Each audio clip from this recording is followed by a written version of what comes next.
everybody, episode number 98, and this might have the best title of any episode thus far, Sales for Your Non-Selly Self. That really caught my attention when Shawna Beckmann reached out to us with her idea for a podcast. We get a lot of inquiries now for people who want to be on the podcast. And the very first thing we say is, what actionable advice are you going to be able to give our audience? We are not looking for theory. We are looking for techniques we can use right this minute. And Shawna certainly ticked off all the boxes. I got a lot out of this episode. We talked about how to create a win-win situation, which means I can't go back to relying on being passive. I just completed filming a new course at businessofdesign.com called When No is the Answer. And during that course, we talk about passiveness versus assertiveness. Very important if we are going to run businesses that thrive, for sure.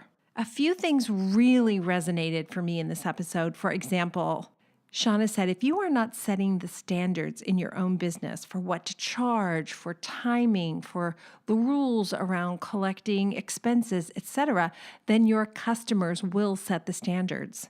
Wow, think about that. You're allowing someone who doesn't know anything about running a design business to set those standards for you. We don't want that to happen, so we definitely want to pay attention to that. As I listened to the interview a second time, I heard so many instances where Shawna dropped a priceless nugget of wisdom. Now, in most cases, she said it so quickly and it was part of some amazing concept, I didn't even have a chance to follow up on them. But there was this one thing she said. As creatives, we tend to feel that our worth is in what we give rather than what we take. And that really explained to me why I feel fine about giving away my talent and my services, but perhaps less fine about taking money from customers. And of course, that led to a conversation about money baggage. We all have it. We come to the relationship with it. Clients have it. So let's talk about that money baggage thing too. Listen in as well when she talks about micro commitments, getting that customer to commit in a mild way by nodding the head, by saying yes to all the baby steps that lead up to signing the contract, for instance. Shawna is also going to share with us 5 actionable, simple sales strategies. You guys can do these. I remember when I couldn't do any of these things, but I'm completely confident I've got this now. And I added some things to my intake process and to my sales process as well based on this podcast. It's a really good one. The 5 simple sales strategies, I'm going to tell you what they are right now, but if you're driving, don't worry. Everything is available to you at businessofdesign.com in the show notes. So feel free after a great episode like this to look up the guest, to get their Twitter handles, etc., and to go back and get a list of the takeaways from the episode. They are all there waiting for you. But as promised, those 5 actionable sales strategies. Sell the outcome, not the process. Transformation sells, so use the outcome as a form of visual persuasion. Get yourself invited into the sales talk, and Shawna will explain what that means. Consider people's past purchases as you're thinking about whether or not they are going to buy something from you today. The selling process can feel weird if you're selling the wrong thing to your customer. Let me tell you a little bit about Shawna Beckmann. This is her background, pretty cool. She is a former crisis line advocate. And part of her job was to talk to people about the very uncomfortable questions of organ and tissue donation. Important work, but I can imagine there were lots of awkward, uncomfortable conversations. Shawna's been able to use what she learned in that job set and those conversational principles, and now she trains and coaches creatives to navigate the sales conversation. She's created this new path for herself, all while raising 5 human beings under the age of 7, which I find miraculous. And she says she still finds time for cross-stitching and to drink champagne every Friday with her husband. People's stories are fascinating, aren't they? We have lots to talk about with Shawna, so let's check in with Cheryl Horn real quickly. Cheryl, how you doing today? I'm good. How are you? You know what? I'm good. I'm excited about all the things we have coming up. It's going to be a busy couple of months. As soon as you get back from Australia, you're headed to High Point, and I'm going to meet you there, which I'm pretty excited about. We've got a 3-hour seminar on the Friday, April 5th, which is Launch Projects Like a Boss, and it's a 3-hour CEU course. And then on the Sunday, April 7th, No More Negotiating, which is a new seminar for you, which is great. Okay, so just to be clear, that Friday seminar, 3 hours, you'll get homework, you'll get handouts, you will have steps 1, 2, and 3 ready to go in your arsenal. So if you're going to be at High Point, definitely come out for that. It is a partnership with High Point Market and Business of Design, and the cost for that is $295. I guarantee you will make that money back in a minute over and over and over again. And then the second seminar on the Sunday is a 1 hour, it's a free seminar, No More Negotiating. So 2 events at High Point, which we're really looking forward to. Yes. And then also coming up pretty quick, February 15th, only 10 days away, is our rate increase. So we're just making sure that everyone has a lot of notice about that. If you can sign up prior to February 15th, or if you're already a member, you do get locked into current pricing as long as you're a member. So by all means, if you've got questions about membership, reach out to us and we'll get those questions answered for you. Absolutely. What are you waiting for? Sign up for membership, and I guarantee you we will change your business and we will change your life in a really, really good way. And come on out to High Point. If you haven't been, you can hang out with us. Cheryl and I have this Saturday free, and we're looking to get into some trouble somehow. I don't know how yet, but it's going to happen for sure. Right, Cheryl? Yeah, we'll be doing the rounds, finding where the best food and drinks are. It'll be great. Join us. That sounds like us. That sounds like us. All right. Thanks, Cheryl. Have a great week. Talk to you soon. And now, back to the show. Welcome to the Business of Design podcast with Kimberley Seldon. Business of Design is the coaching community for independent designers like you. We know it takes more than hard work and talent to successfully run a professional design firm. There are proven business strategies that can solve your immediate business challenges and transform your life.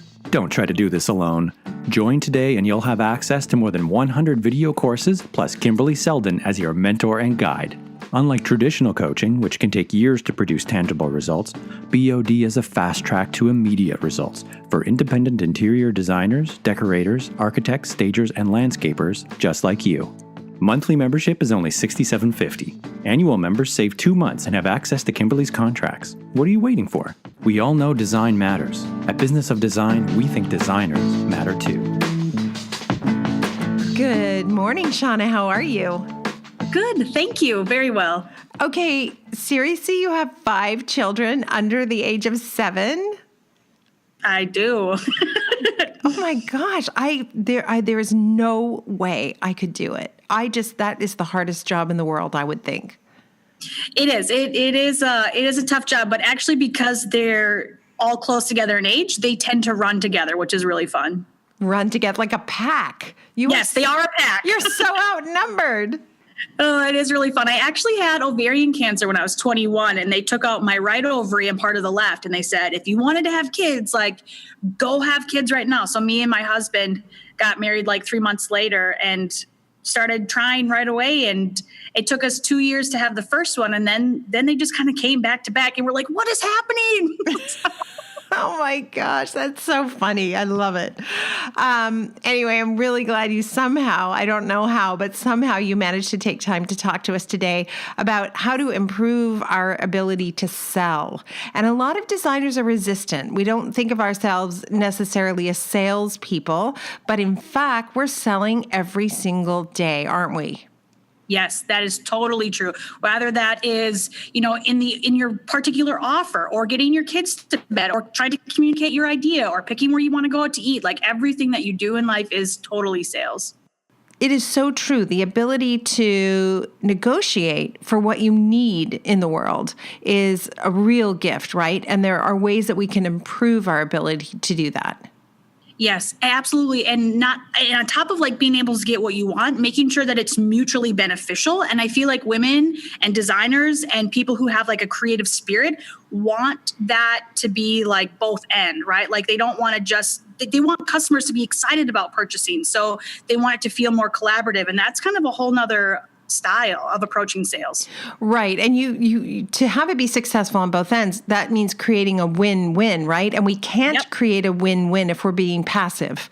If we're saying, I'll make sure that you have what you need, but my value is nothing. So I'll work evenings, I'll work weekends, I'll work for free.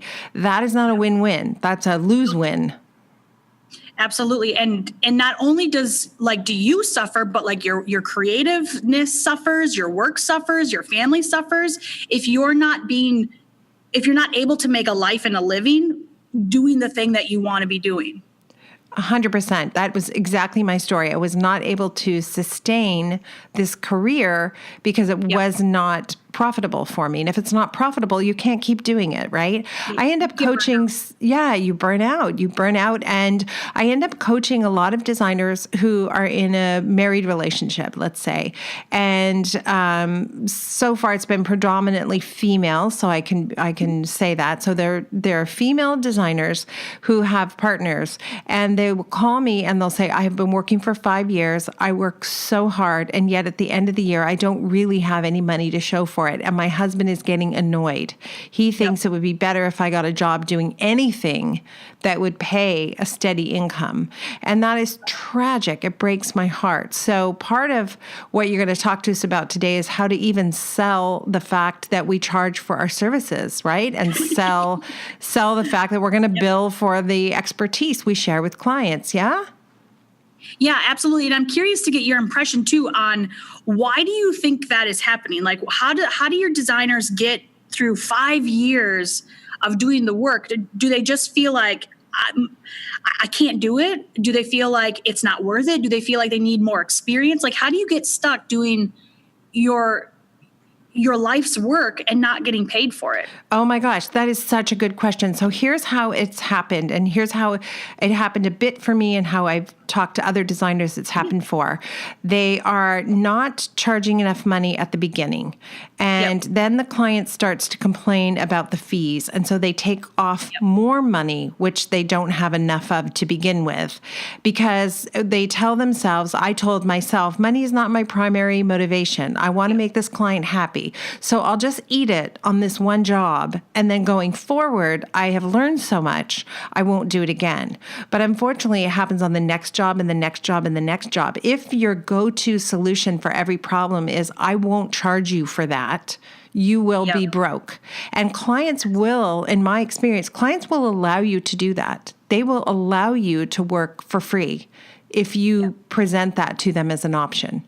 And it's not because they're horrible people, but it's because they're going to play by whatever rules we give them, right?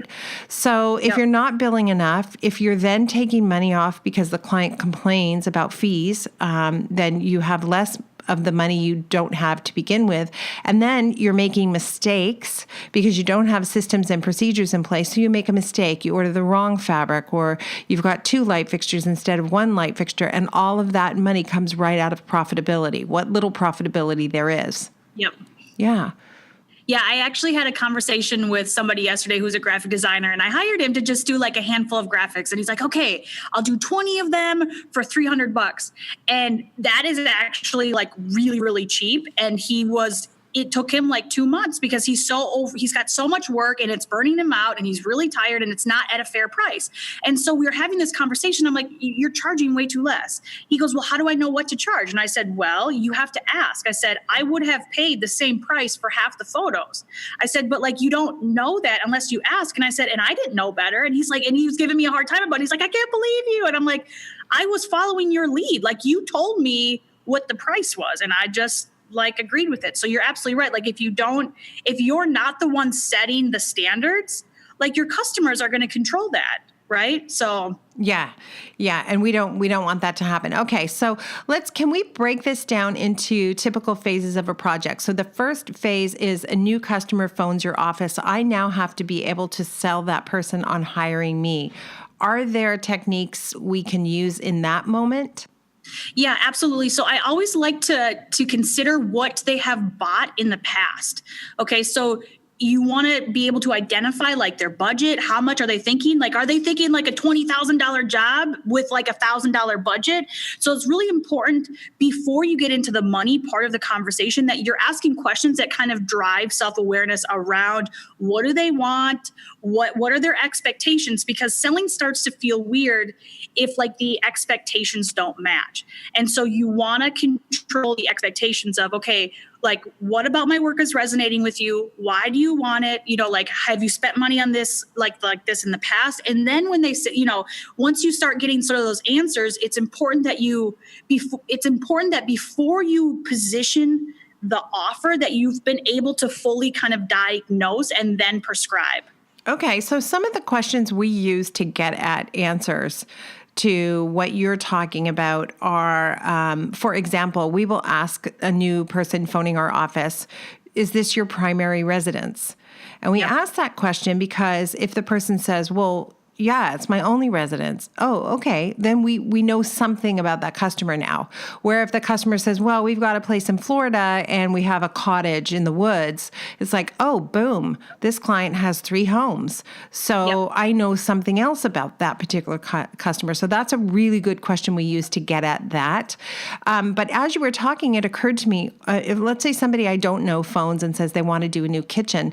I mean, ask them what kind of fridge they currently have. If they say it's we got a dinged special from Sears, that tells you a lot about that customer versus a customer who says, I have a 48-inch Sub-Zero and I just love it, so I want a new one, right? That's you right away, you know a lot about that client. So ask those telling questions. Don't be afraid to ask those telling questions.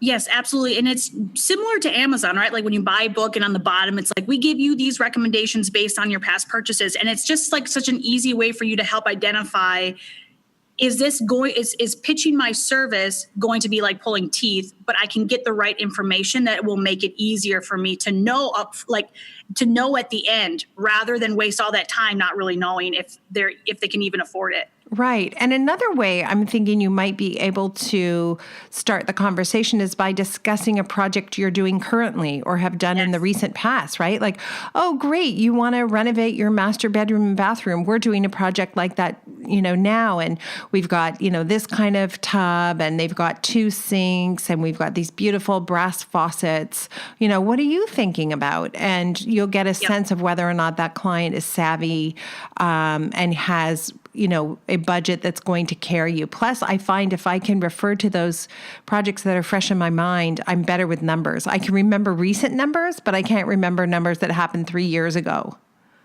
Yeah, absolutely. And one question in particular that I like to ask a lot is, what is it about my work that resonated with you? What is it about my work that you enjoyed or liked or whatever? Because what you're doing is you're calling, people tend to have short-term memories, and you're calling to front that memory, and you're getting them to like, oh yeah, like I really do like this person. I really do want this thing, because we tend to forget. And the most important thing that we're thinking about is the current thing that we're thinking about. So that's just a really great nugget to ask in the front. And then if they give you an objection later on, like, I don't know, like, why are you so expensive? You can say, well, you told me that you liked my style of work because of this. Is that still true? Right. So it kind of gives you an opportunity to slow pitch any objections.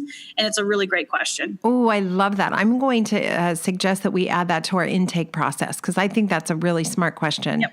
Oh, good. Okay, thank you. So we have to be able to sell that consultation when the client first phones our office. And in order to make sure we're selling it to the right person, you've got strategies for us to get more information out of that customer. So that makes sense to me. So now we're at the consultation. And one of the things we bump up against with designers all the time in the business of design community is they are intimidated or a little uncomfortable reading their contract at the consultation. And I maintain that that's the best way to find out whether or not this customer is going to work with you. Sit down and tell them how you work. Obviously, we're going to do the consultation first. We're going to go through the whole house and give them great ideas. But then we have to literally read that contract line by line and then ask them for the job, right? You do want to ask someone for the job. Yeah. What do you think holds, in your experience when you're training people to be better at sales, what do you think holds us back from directly asking for that job? That's a really great question. I think that there are a lot of things. And I think a lot of times as creatives, like we tend to feel that our worth is in what we can give, not necessarily what we can take. And so when we take money, like it can feel really weird, but it's a really good thing for your customers to pay you. Like they want to pay you. And you may have felt this similarly when a friend or somebody that you know maybe gives you a really nice gift or does something really generous. It can feel strange for you to not return that favor. And so that's the same thing with the money thing. Like it's always harder to receive than it is to give. It's so true. So we've been successful. We've been able to sell that consultation over the phone. And now we arrive at the customer's house. We walk through the house. We give them great ideas. And at the end of that consultation, I read my contract to the client line by line. And then if this is a job that I want, I ask them for the job. But that was not easy for me to do for a long time. So can you talk about how we could be more successful at convincing a client to make now a very big purchase, which is hiring us to do their decorating or renovating project? Absolutely. I would definitely try to make sort of micro commitments along the way of the contract, right? So as you're reading the contract, as you're engaging with them through the home, is this what you want? Is this still something that you want? Because it's really hard to get to the end of, it's called the law of consistency. So if they're saying yes to you along the way and all of a sudden they get to the end and they say, no, actually, this isn't what I want. No, I'm not ready. It causes a lot of stress because they've just spent the last hour saying yes to everything. And now they're saying no. So what you're doing is along the way, you're getting them to collaborate with you. You're making sure that this is exactly what they want. So then when you say, okay, like this is something that we do want to do for you. Is this still important to you? Have I asked everything that's important? Am I missing anything? And they say, no, this is great. This is everything I want. Well, of course it is. They've just told you that. Then you say, okay, so what we can do is when you sign this contract, you pay this deposit, we'll be able to get you the outcome that they want. Does that sound fair? And what will they say next? They'll say, yeah, that sounds really fair. Okay, that is amazing. Right there, what you said is so amazing. You get micro commitments. I'm totally aware of that when I'm doing the presentation. I show them the floor plans and I'm nodding my head. I wish you guys could all see Shawna. She's beautiful and she's nodding her head as she's describing what's happening. So I'm literally nodding my head when I'm doing that presentation. Is the floor plan work for you? I love it. Does it work for you? But what you're saying is at that first meeting, face-to-face meeting, the consultation, as you're reading the contract, you can also be nodding your head yes and getting those little micro commitments as you're going through the contract. That's really, really good stuff. Yeah, absolutely. And it's good for your clients because then they feel understood. They feel like somebody understands them. And it's the same way, like if you go to the doctor and you have, like, let's say you have really bad headaches, right? And the doctor's like, well, what's your symptoms? What have you treated it? What are you eating? Are you exercising? Right? Like they ask you a series of questions. And then when they go to prescribe, it feels like you're actually heard. Like it feels like they actually understand. And so when you approach the conversation from like a two-way street, like from a conversation, a collaboration, they're going to trust you more. Mm-hmm. They're going to feel like they know you and you've got their best interest, and then they can logically justify the price and the decision on the spot. Okay, I love that. I absolutely love that. Get those micro commitments. I did a campaign for a bank, and one of the things that they would say is we sell Friday nights. It was their mortgage program, and they were trying to train their staff that you're not selling a mortgage. You're selling Friday nights in a new family room with the children at your feet. And I thought that was really good. So tell me about that.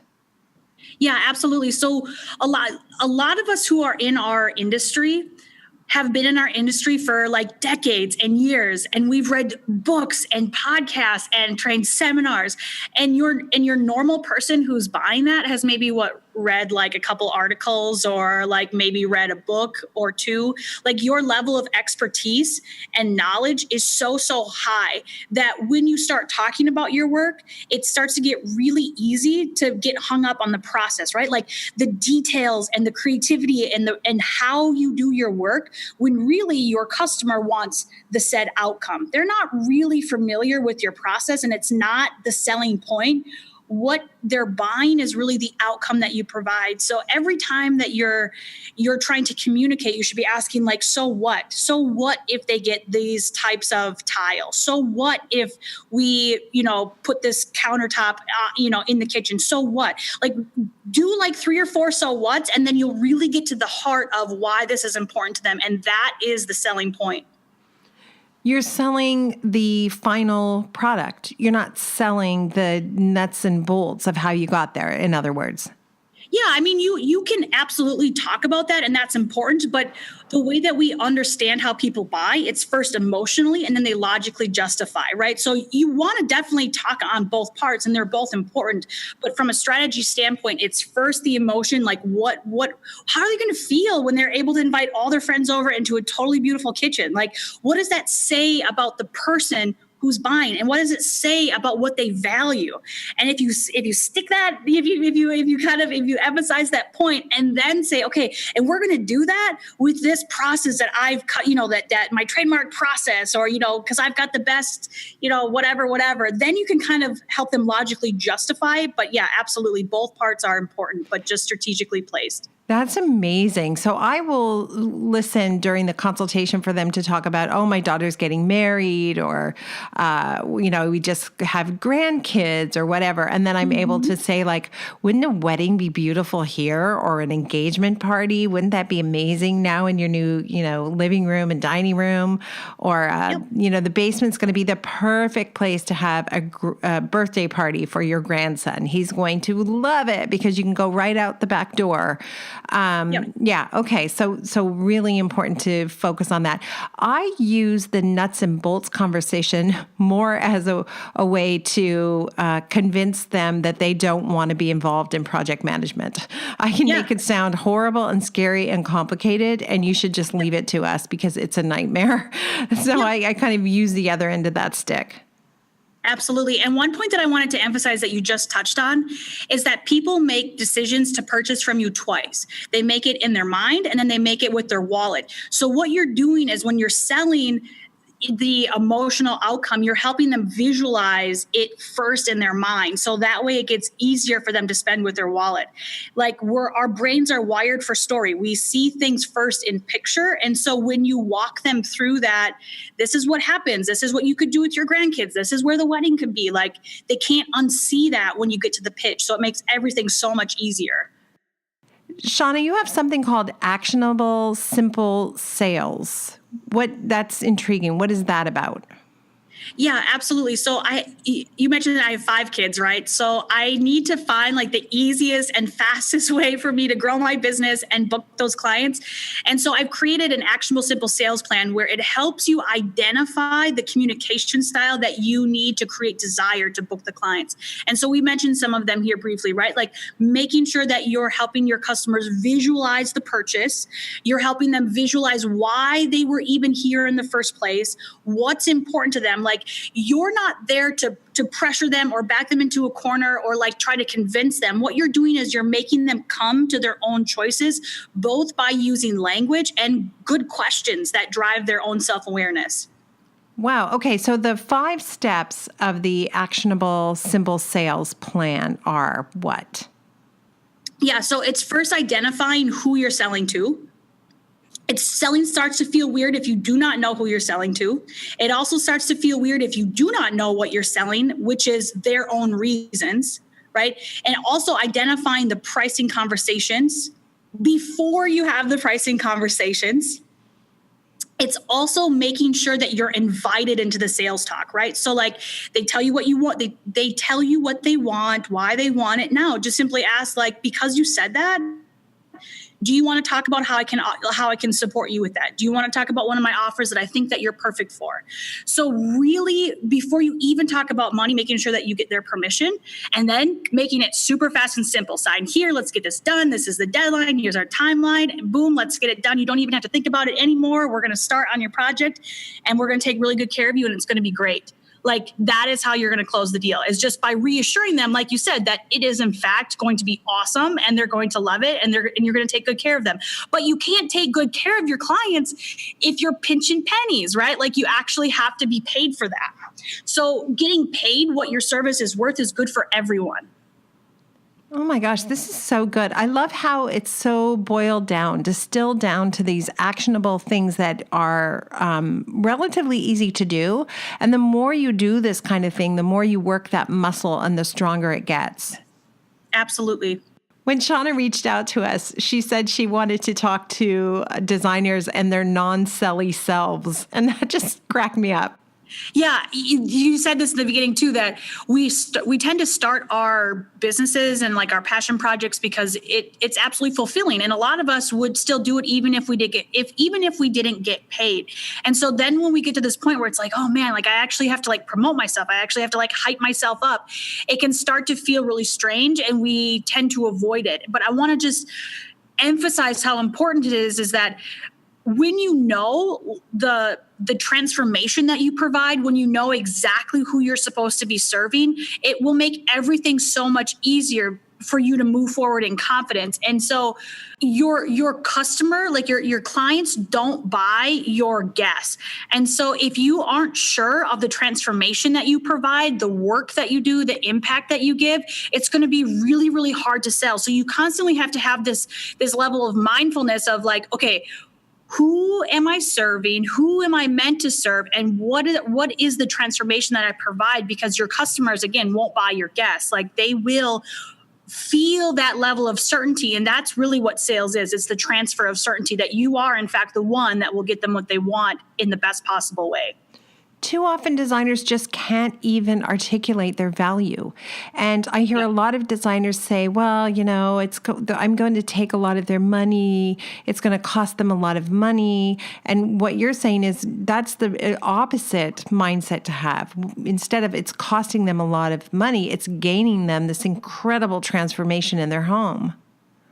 Yes, and this goes back to the beginning of if you view what you do from strictly a money and dollar sense standpoint, it will feel really hard to receive that money. But when you sell from this place of outcome, it changes everything. Like then you don't have to be the one who decides what the price is worth. Your customers will. They'll tell you that kitchen is worth X amount, that remodel downstairs is this amount, right? They'll tell you how much it's worth because they're not buying it from a dollar and cent standpoint. They're buying it for their outcome purposes. And that's a conversation that you've got to facilitate. So it sounds like we need to do some homework and think about the gift we are selling, right? Because I think for a lot of us, the talent part, the creative part comes pretty easily. So maybe we imagine that anyone could do it. And like, yep. It's almost like if they figure out that they can do this without me, I'm in big trouble. But they can't do this without you. Just because it's easy for you doesn't mean it's easy for everyone.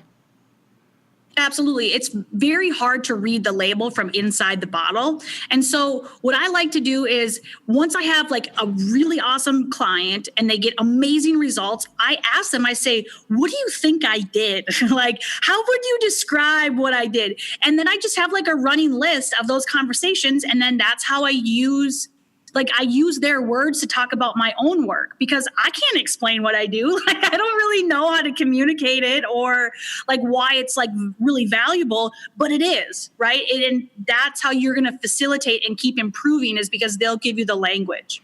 That seems like a really good way to get testimonials from your customers as well. So you could do that trick that you suggest. Ask them, so what did we do here? What do you think we did here? And then once they say it, you can ask them if you could use those exact words as your testimonial. Absolutely. And including that, I also ask, based on where you were before I started, how much would you have charged or how much would you have paid for this service? Okay, now that the work is finished, what do you think that this service is worth? So it starts to give me market research on where my pricing for a sweet spot is. There is this incredible phenomenon I've seen in this industry over and over again. It's the designer who's not charging enough, whose own clients tell her or him that she should be charging more money, and they still don't raise their fees. What is up with that? Oh, man, it's a loaded question.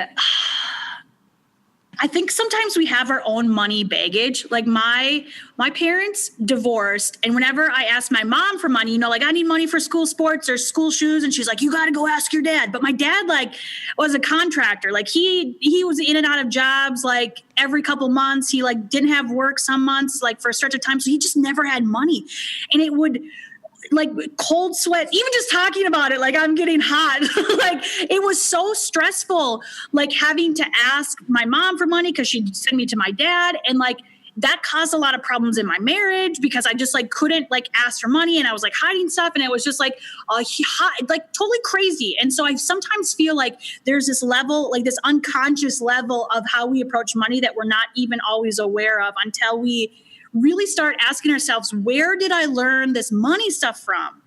That is absolutely true. We are wired. We have this core default position when it comes to money. That was my story for sure. And it's really challenging to overcome it. Not impossible, for sure. Not impossible. And the techniques you're sharing with us is how you overcome it. But you are so right about that. And then the other thing is I run into that sometimes with clients. I have a client right now. She's a repeat customer, but the project we're doing for her is much bigger. She bought a new home and we're going to gut it and, do a total reno. And when I was at the consultation, she made a couple remarks about, well, don't say anything. I'm not going to say his name. My husband, let's call him Joe. Don't say anything to Joe about how expensive this is going to be. Ha, ha, ha. And then we did a Zoom meeting phone call where I could see them face to face. And she said, with her husband sitting there, Kimberly says it's going to be at least $500,000 to do this project.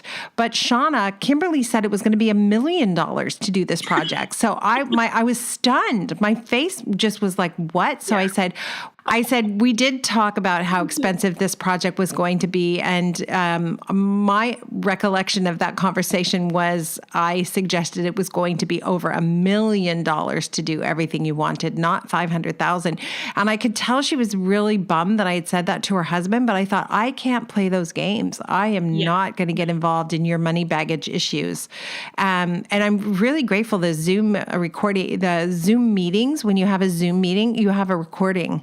So I'm keeping all those recordings where we're talking about money. And it's funny, I had another Zoom call with them today, and I emphasized again the $1 million figure. And I could see that they were both really uncomfortable with it, but that is the reality. That is what it's going to cost. I can't give them a, Range Rover for $20,000. It doesn't work like that. Yeah. And that's absolutely the point that I want to emphasize is that it's hard to have money conversations if you're not doing the work up front. What's your budget? What do you expect? Have you had this conversation with your husband? Have you spent money like this in the past? Really kind of nail and get your own sort of handful of questions that you can ask that drive that point home and bridge the gap before you're like, okay, here's the price, right? So, wow, really good stuff. So tell us, how can we get more Shawna Beckmann? Absolutely. You can find me online at Hey Shawna May. And I have a free daily email called Bottoms Up where I help you sell without the struggle. I love that. Hey, Shawna May. I love that. Okay. And if you're driving, don't try to write that down. Just come to businessofdesign.com and you will find that information in the show notes. Thank you so much for sharing these tips. We like to end every episode with something we call design intervention. And this can be any bit of advice that you think is a game changer for a person who has their own business. It does not have to be related to sales techniques. It might be something that somebody taught you about how to run your own business. One thing that has currently been sticking with me over the last couple months is that you cannot become who you're not becoming. And so if you are not making moves at being the person who has a profitable business, if you're not making moves to become the person who has a sustainable, growing, consistent business, if you're not becoming that person, you won't become that person. So I would absolutely say that point is worth driving home. Wow. I love that because you do want to continually be stepping into the role you want rather than hunkering down into the role you have, unless where you are is perfect. Yep, absolutely. Amazing. You have great energy and you have really good actionable advice.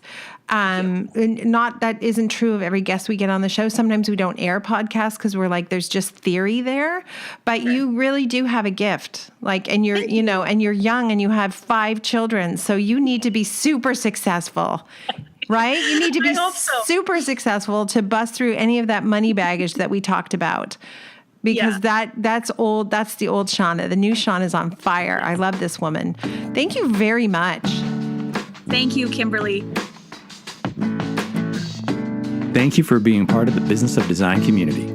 If you love what we do, please show your support by subscribing to the podcast and rating our efforts. Remember, you can be a part of the podcast by sharing your comments, ideas, and questions via the BOD hotline at 416-780-9187, extension 107, or by sending an MP3 file to info@businessofdesign.com. And when you're ready to transform your business and your life, sign up for a monthly or annual membership.